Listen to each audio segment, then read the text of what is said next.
And this morning, we're getting answers about how a potential lapse in SNAP funding can impact you here in Michigan.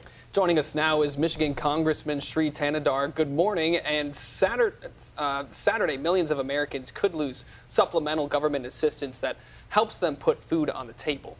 In past shutdowns, we know that food stamp programs, they have remained funded. But what is different now, Congressman? Well, this is going to be hurting working families. In my district, I represent Detroit and the downriver community. 25% of the people at my districts live at or below poverty level. 1 in 4 uses the SNAP benefits to supplement their food purchases. This is going to become a lot of hardship for people. Now, what we are fighting for is lowering the cost, because cost of living has gone up. Not only health care, but we are seeing grocery prices are going up. People are struggling with this affordability issues, and we are fighting for that. And now look, this government, Trump has an ability to use contingency funds to keep people get money that they need for SNAP. So we have the money to pay for SNAP. Trump administration just doesn't want to act on it. Well, Congressman, we know on the federal level you're a member of the House Agricultural Committee, but you also represent one of the districts with the largest SNAP usages in the country. How could a lapse in this type of funding directly impact the communities that you serve? It will hurt a lot. It will hurt because people depend on this food, and having good nutritional food is good for people's health. That lowers the cost of Medicaid, Medicare. So this is essential, and it's not a lot of money, really. You're looking about $6 per person per day is all SNAP provides to people, but that helps a lot of people. A lot of people depend on this. And now they have, only other choice they have is go to the food banks, and the food banks are going to get overwhelmed because they cannot have the resources to serve all of the people who depend on SNAP. So SNAP must continue, SNAP benefits must continue. And this government, look, the government just gave $40 billion to Argentina. The SNAP, a continuation of SNAP for a year would only cost $35 billion.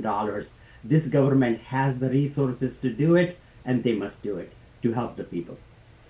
Well, if Saturday comes and the government is still shut down, what are you telling your constituents to do? I know you said food banks may become overwhelmed, but are there any local programs that are prepared to serve this influx of people in need?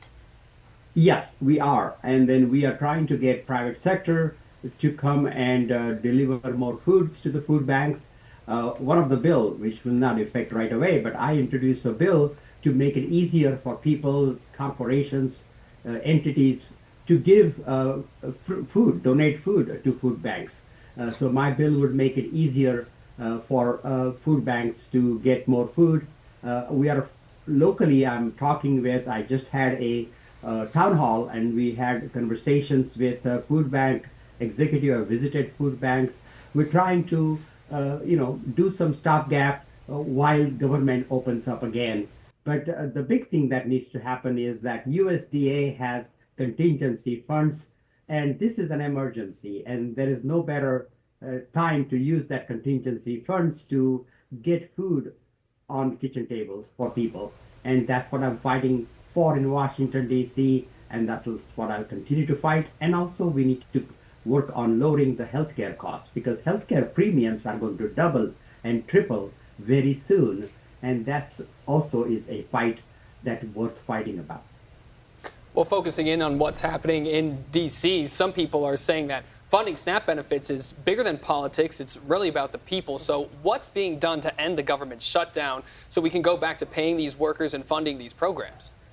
Look, Democrats have offered Republicans that we're going to meet with them anytime, any place, anywhere to talk about, but they have not come to the negotiating tables. This is some thing that can be resolved in one day.